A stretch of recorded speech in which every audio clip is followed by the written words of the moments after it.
welcome back to my YouTube channel. My name is Mngomezulu-Marlow, aka Mrs. Unapologetically Becoming, and I'm back with yet another video. To my returning subscribers, thank you, my family. You guys are truly appreciated. If you are new here though and you're thinking of joining the family, please do not hesitate to hit the subscribe button as well as the notification bell so that you can get notifications every time I drop a video. As you can tell by the title of the video, today I am going to sit down and talk about three things that nearly threw me off as a first-time mom. Um, Simply because I feel like we need to make it a norm to talk about challenges in our life because one, it's a norm, two, it's our reality. And that way you get to encourage the next person that I'm not crazy for feeling this way, or this is not happening to just me. So yeah, without further ado, you guys sit back and I'll get into it. Let's go.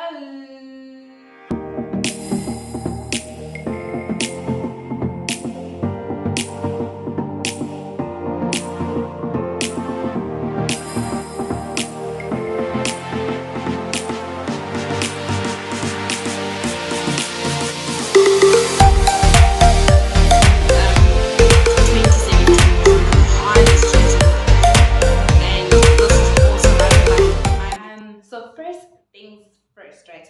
Before I get into this video, I need everyone to understand that I love being a mom. I love being a mom with everything in me. I've prayed and asked God to be a mom.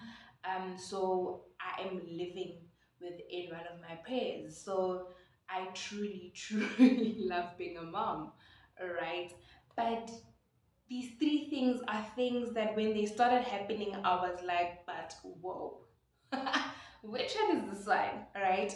So the first one for me is breastfeeding. Um, Breastfeeding is one of the best things that you can ever do for your children or your child's immune system, right? So I would encourage you to do it for at least 3 months, and if you can push it to 6 months, big ups, mommy, you did the most, right? Um, Also to women who can't, first of all, breastfeed, and to women who choose not to breastfeed, then that is still very much okay, right? So for me, breastfeeding was a lot because I had bought the hugger to catch my milk, and it just wasn't working for me, right? And because I was in such a hurry to get another pump, I just bought like any other pump. The first time the pump worked for me, like it did wonders. It filled up to the brim of that bottle within 10 minutes. So for me, it was like it was doing the job, right? Um, but then after a while, and a while is literally like using it for the fifth time, it started not going well. So pumping for me started becoming mentally draining. So I decided, okay, no, I'm not gonna pump because it's affecting me emotionally and mentally, which is something that I don't want for myself. So I decided that I'm not gonna pump. But then me not being able to pump, because for the first 3 months of baby's life, that is all that they consume, milk, whether it is breast milk or formula, because that is all that they consume, it meant that I needed to be with her all of the time for the first 3 months. And because every 2 hours every 2 hours they eat, right? So it started becoming too much for me mentally in the sense that I needed to always be there.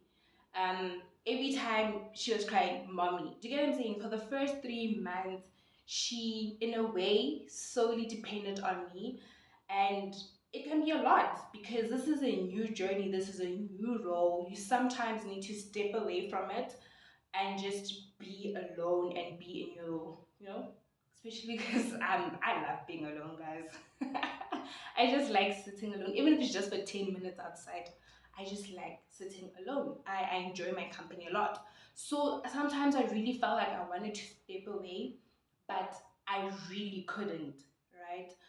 One. Secondly, it can be painful, guys. We need to be honest that it can be painful, especially when baby starts teething and they bite you, it can be painful.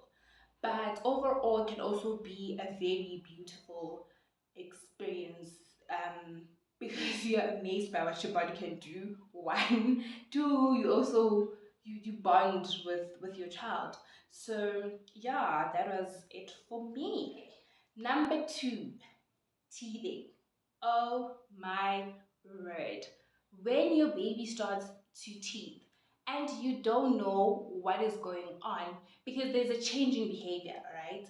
Firstly, okay, for me, Sky started getting a fever, and there were days where she's very clingy. My child is a very independent child. She'll play on her own. She will do you know what I'm saying? But obviously, she still needs you to be like to obviously pay attention to her, to give her attention, to play with her, and things like that.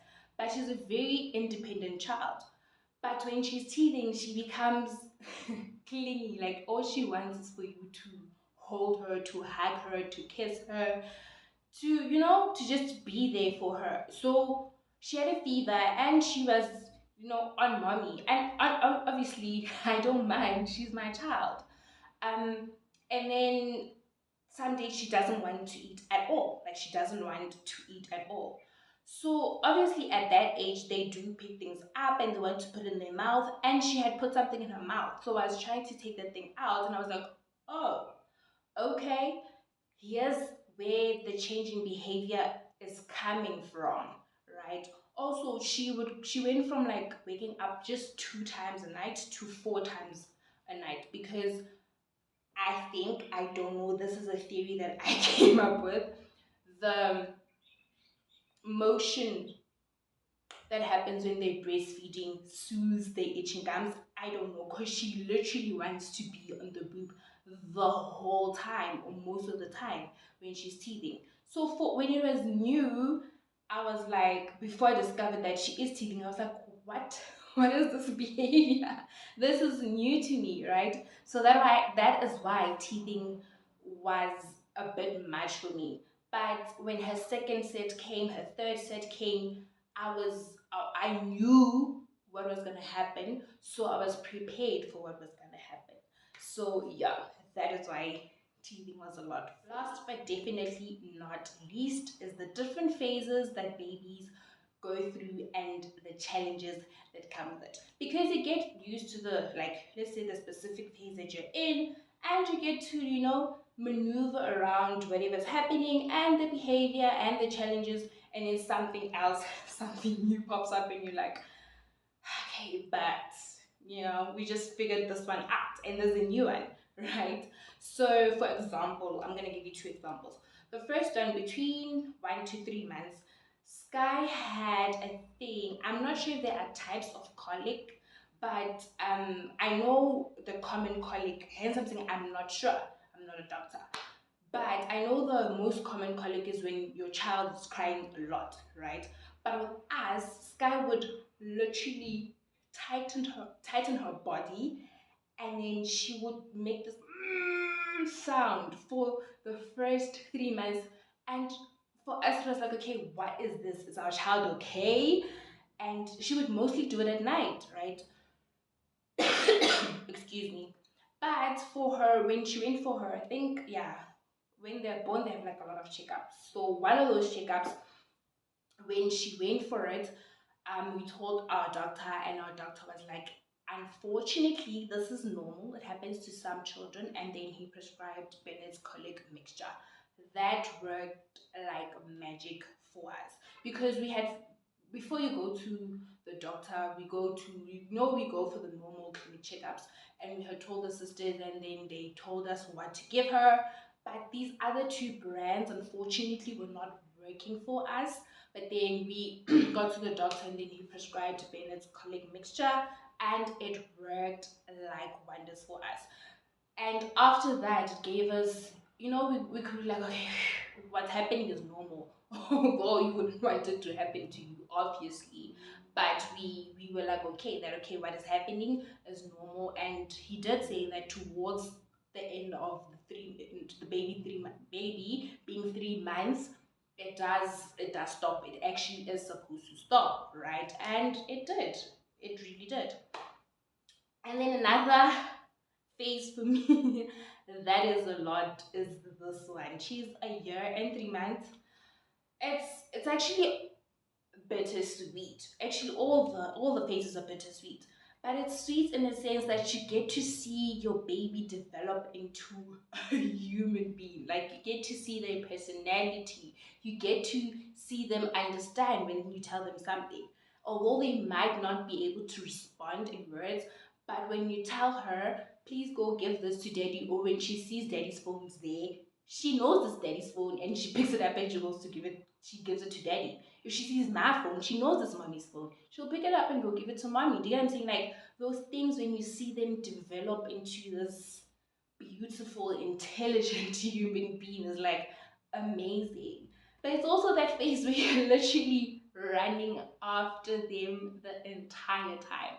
It's also that phase where your house like it can never be neat because they will take this and go put it there. It's also that phase where they can open their chest of drawer and literally unpack everything. At first, I used to like always tidy up the house and like now I'm just like, I'll do it when she sleep at night. Yes, I do try in the like during the day to like pick things up and to tidy up. But I've gotten to a point of like, girl, hey, hey, corner. No, so yeah, man, and it's also having to be like alert, like always being. You need to always make sure that they are where you can see them because they can hurt themselves, right? So yeah, I saw actually saw a video this other time on Instagram of a mother that was saying when parents make their children's first or second birthday about themselves, please forgive them and just try to put yourself in their shoes because they also had the job of making sure that this person stays alive because you're at this age, I guess I don't. But anyway, like I said, I love being a mom. I wouldn't trade it for anything in the world.